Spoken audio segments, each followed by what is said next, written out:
Listen, guys, thanks again for coming here when I called you. Listen, I need to do another series of the GPWS ASAP. And Pin Palette 20 wants to kind of get involved in this here as well. You know, Dougal, you know, the Pin Palette 20 guy who kind of does sort of the similar stuff that I do. You know, you guys know him? Yeah, he wants to kind of work with me on this one. So he's doing a series of its own. And yeah, it's one of you guys. He's working on I believe it's a Style 7 Baby Ben. It's one of those special ones, though, guys. So yeah, he wants to be involved in this. And I think instead of me just picking one of you out with my screwdriver here, why don't one of you just volunteer? How about, well, yeah, if there are any volunteers. Anyone volunteer? Anyone want to be serviced here on camera for the new GPWS series?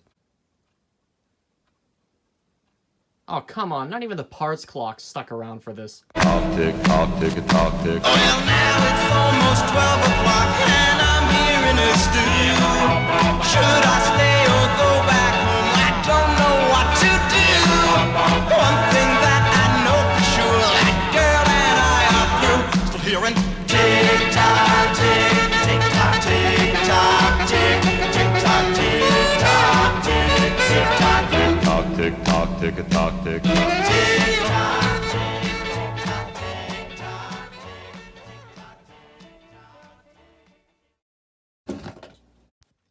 Well, hello again, guys, and welcome back to another episode of the GPWS. This is the first part of a new series. So I guess we should get into it, shouldn't we? The first question is, Greg, what are you doing with all these Style 7 and Style 8 big and baby bends here in front of you? Well, I'll tell you what we're doing with them. These are mostly all here for reference sake. There's only one clock out of all of these that I'm going to service in this particular series. And that's this one here off to the side. Now, as you can see, it's not a Style 7 or a Style 8. And I've had it since 2018. And most of you probably have never seen that design before. And I'm not, well, here we go. I'll show, there's a better look at it. As I said, most of you probably never seen this before. And you're probably wondering what the heck it's doing with the rest of these. Back in 2018, when I first found that clock at my local mall for there was an antique sale at the local mall, and that clock was on a table. And there were some Style 5 and Style 6 big bends and baby bends that were like way overpriced. And this clock here, you know, it's such an eye-catching piece. You look at it and go, well, that's cool. And I picked it up. And you know, a quick investigation shows that there is a Style 7 baby bend movement in this. Now, even in 2018, I recognized that. This was long before I knew how to service these.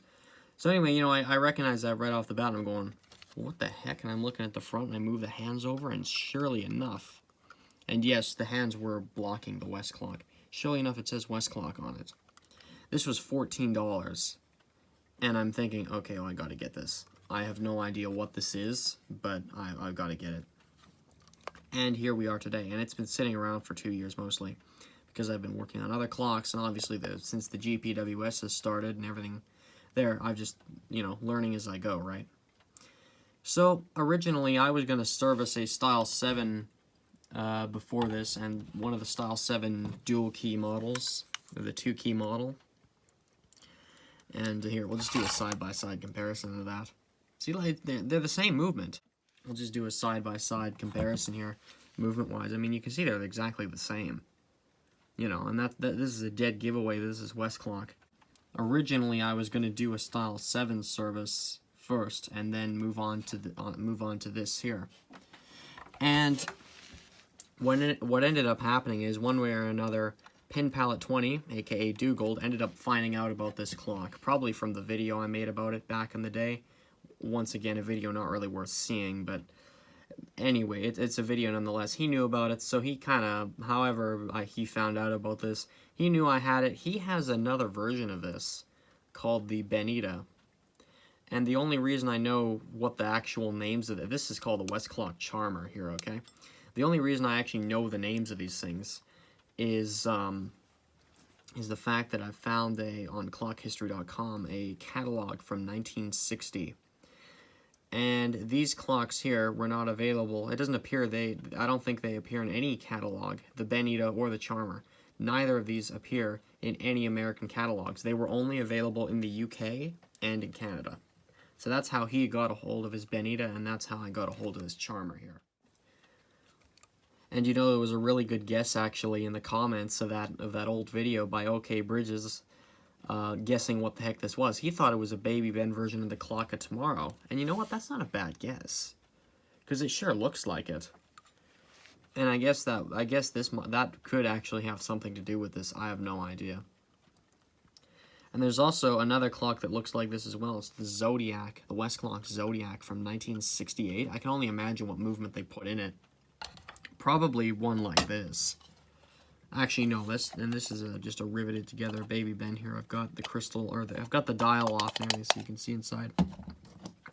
It was either one of the good ones with the brass knobs and the screwed together movement, or it was one of these riveted together ones. I have no idea. Okay, I'm going to link this in the description, but I've literally just found a Westclox Zodiac here on eBay, and here's the front of it. You know, it looks like the Charmer. The hands are very, very similar. Not quite the same. And as for that movement, check it out. They have the Style 7. Baby, oh wait, the knobs look a little different. Is someone going to be daring enough to go and get this one? I don't know. You can see they got the Zodiac symbols on the side there. Yeah, it's very, very similar. As you can see, it's got the same base. And, yeah, I think that's pretty much the long and short of the Zodiac. I'm just wondering if any of you would be daring enough to get it. Now, I'm going to put this eBay listing in the description. So, moral of the story is, this is a clock that was available in the UK and Canada. It's named the Westclox Charmer. It's from at least the catalog's from 1960. I have no idea when this one's from. Maybe we'll find out when we're inside. I hope they date coded this one, because I know some of the Style 7s, or at least I've struggled to find date codes. I can't find any. Anyway, it's a Style 7 basically with a different case. And oh, did they give it a heck of a case. Man, oh man, that's a fantastic looking one. And while I'm kind of here as well making this video, I wanted to point something out. Now you can see obviously that the Charmer and this is the first version of the Baby Ben Style 7. You know, it's got two keys. Okay, it's got the control knob here, and well, it's got the time setting knob here, and it's got the alarm setting knob there. And you can see that, and the Charmer is no different, of course. It's got the same exact directions. Okay, well, if we look at another Style 7, and this one's a little later, you can see that there's different controls. This is a totally different movement inside. This one has this knob here doubles as both the alarm setting knob and the time setting knob. You have to pull it out to set the time and just turn it to set the alarm. And then you've got your pull alarm. You know, this is your alarm is on now, your alarm is off, and you got your one winding key. There's only one spring in this. It's not two springs. It doesn't have a two. The movement does not have two springs. And same with the Style 8. Although they've given you an extra knob here. They decided they didn't like this whole alarm pull in and out ordeal here. They decided to give you the knob in the middle. But other than that, this is the same movement. So the Style 8 movement, the earlier iteration of it, is in the Style 7. Now, the Style 8, it's pretty good. I did a service of one of these on the channel here. It was my first GPWS series, pretty much. And it was a success, and I'm pretty sure it still stands today as one of my most popular videos. Well, part one of it is. And you know, it's a relatively easy relatively easy movement. There was a few learning curves on it, but you know, we got around it. Nothing we can't, you know, do again. And this is by the way, this is a avocado green Westclox Baby Ben Style 8. It's a Fashion Bright. I think it's from like 1968 or so, maybe a little later. Anyway, this has a good movement in it. I will be servicing this clock. And since this is the predecessor to the Style 8, but it's the in-between from the Style 7 here, this one's a little rougher around the edges. And what I mean by this is when you take the screws off and take the keys off behind the bell, you find, well, on this particular one, there's nothing holding the movement in. That's because there used to be 4 of these little press-on tabs here. And there used to be one here, one here, one here, and one here. And when I took this apart in 2017, I lost the other 3. I'm pretty sure I broke one. These are, I believe, somehow, there's like some kind of, I'm not sure what you'd call it. There's some kind of cutout space in the arbor, just right under this grommet here, where this just presses in and snaps into this. And I'm pretty sure these would have not been done by hand. They probably would have had some kind of tool or pressing machine to get these in. And who in the heck knows how they would have got them out again. I don't think they were meant to come out. And thankfully, this is a really dumb design. Westclox dropped this in the Style 8. I guess they just didn't like this. And they eventually went to screws and washers, which is a massive improvement. And these never had anything. These 2 here. There's just one brass screw there with a washer, and then same here. So as I said, they dropped this later on. What's unfortunate is my a guy I know named War Nickel Revolution got one of these in rather kind of crap shape, but he got it for $5, so I can't complain there. But for serviceability, doing this for the first time and dealing with these little nightmares, oh man. I'm just going to tell him right now to not service one of these. I have to get a parts clock to find more of these things, because this doesn't work properly without these. Like, if you break these or lose these, this movement doesn't sit in the case right. And to show you what I mean, my example of this is the alarm hammer not hitting the bell properly. So it just makes this sound when the alarm goes off. That's the fate of a lot of these. And I think it, honestly, this here is only part of the problem. I'm pretty sure the grommets have issues as well. So as you can see, it just keeps building up and building up and building up with this design. It's so stupid. I can see why Westclox dropped it. Thankfully they did, because I would not like the Style 8s very much if they didn't drop that. So yeah, I hope I can find a parts one of these for nothing, because oh man, is this thing ever useless without those. And I don't actually, this might be the parts clock, really, because if these are gone, well, I've only got one left. That's not gonna help us. I don't know. This might have to be the parts clock. I mean, it's got a really nice dial on it. Hands are good. The crystal's a bit scratched up. This is okay. Bell's mostly okay. Felt for the feet are actually nice. This is pretty good here. Anyway, yeah, I think this is probably, I don't know. Either I'm gonna have to find a parts clock, or this is gonna have to be a parts clock. I have no idea. Thankfully, our charmer here in our 2-key Style 7 doesn't have this type of issue going on with it. And yeah, this is why I prefer these over these. So, if you end up getting one of these, or well, if you find one of these, don't get it for more than like $10, because they're not great. I mean, the movements are fine, but just that whole case design, this doesn't work right now, thanks to that. So, just the one little problem. So anyway, yeah, let's get to the charmer here and get out of all this noise in the background. Let's get to the charmer here and get out of all this noise in the background. Okay, we got the charmer in the garage here now. And the reason why I'm doing it in the garage, whatever you want to call it, because of the luminous dial and hands. This is a precaution I like to take. Some people don't do that. I guess do it at your own risk, really. I don't know, I want to look into this radium stuff a little bit more, and how all this works and the safety precautions that should be taken. Anyway, that's a whole nother, that's worth a whole series of its own, nudge, nudge, wink, wink. Anyway, yeah, let's get to it. Okay, so right at the top here, actually, I think what we'll start with, what should we start? I guess take the keys off. That's a good place to go first. There we are. These unscrew backwards, as everybody knows, I hope. And just so that crystal doesn't get scratched, just some plastic on there. Take our bell off, see what kind of little monstrosities are hiding inside. Thankfully, we won't have those stupid clips in there again, because I have been... The most I've dismantled is just taking the bell off, just to get brief look at what's going on. There's the inside of the bell. As I said, really nice shape. And here's this. So as you can see, it's got the screws there and everything. So basically we're all set. And as for this rubber piece here, I'm not exactly sure what these are for. I don't know if that's just some kind of like a dampening thing for the bell. I really don't know. And I see bendable tabs here. That's interesting. I wasn't expecting to get that. I guess those are for the dial. Anyway, where should we go next? I guess we'll take the base off. Okay. There we go. Wow, that screw's really not tight at all. That's good. At least someone wasn't, you know, revving on these things. We'll put that in our parts tray here.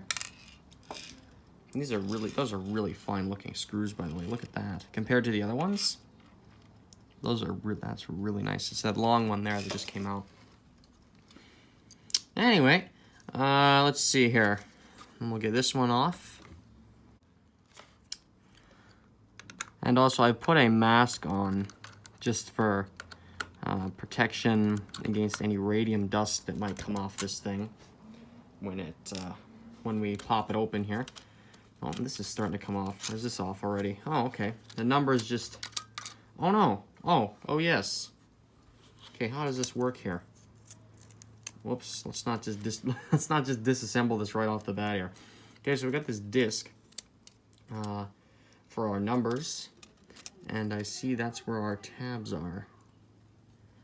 Okay, and this looks to be made out of aluminum, probably.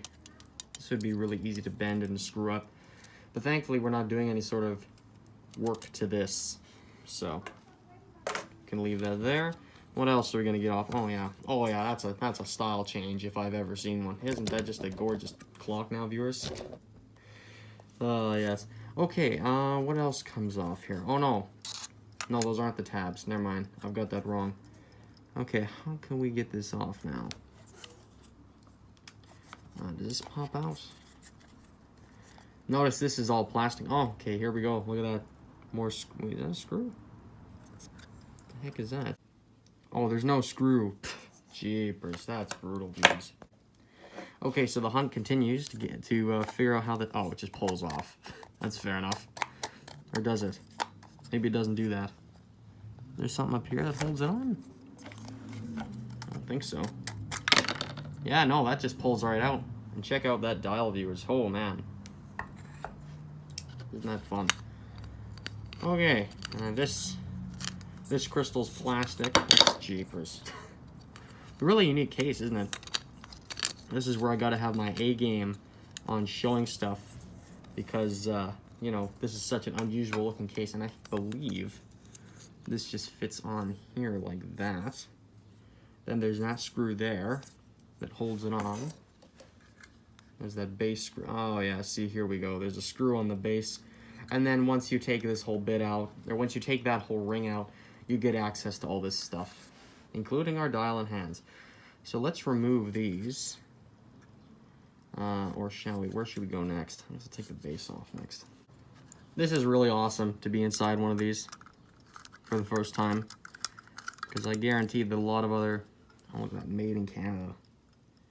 You can't see that really, or maybe you can. There you go, made in Canada. Yeah, that's pretty awesome looking. Yeah, this is a really nice mid-century modern clock. I wonder what this thing is actually worth, because what I paid for it definitely is not it. I have no idea. I'll just leave that screw in there. There's our base for it. So, good night trying to replace any of these parts, because I don't know how in the heck you'd find replacements for some of these. You know, obviously the movement is probably the least rare thing in here. Not saying this clock is rare, but it's unusual at least. And now what we'll do is take our hands off.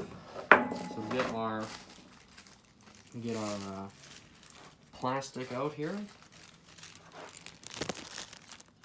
Cover this up.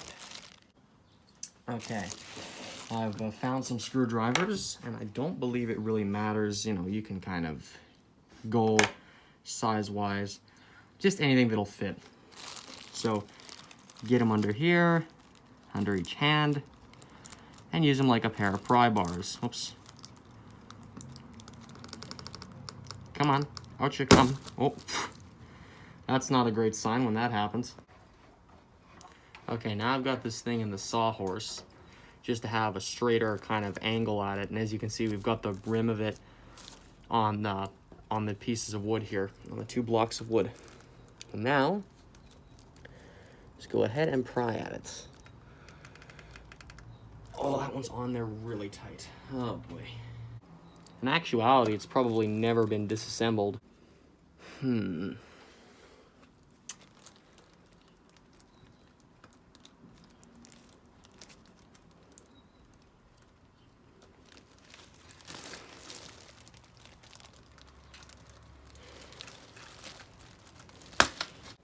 Under a closer inspection of how this actually looks here, it looks like that kind of piece with the point in it is almost entirely separate from the actual minute hand. I don't know if that's true. And shoot, I see we've bent the hour hand just a little bit. Well, we can fix that, thankfully. But yeah, that minute hand looks like it's... I don't know, that looks like that piece is separate from it. But I've never had it where hands like this unscrew before. I don't know, I could try going at that with a pair of pliers and seeing where it goes. Although I don't want to mess up the surface of it either.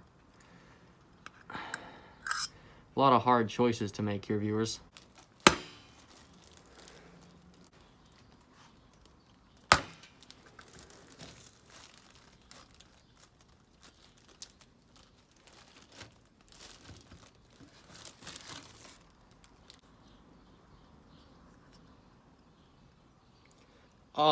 I've got bad news for you. The luminous paint that was on the minute hand collapsed out. It just kind of crumbled away.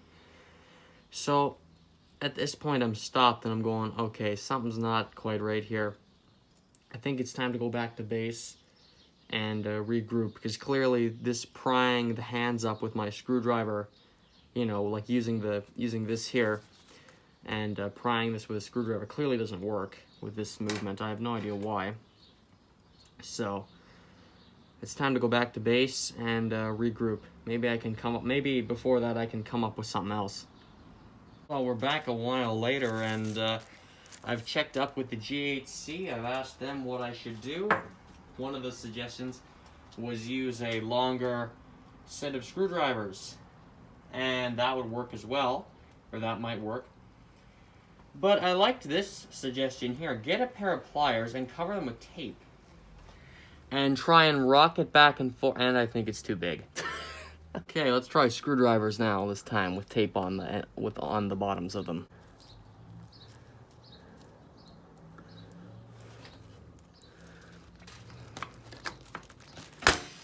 Well, there it goes.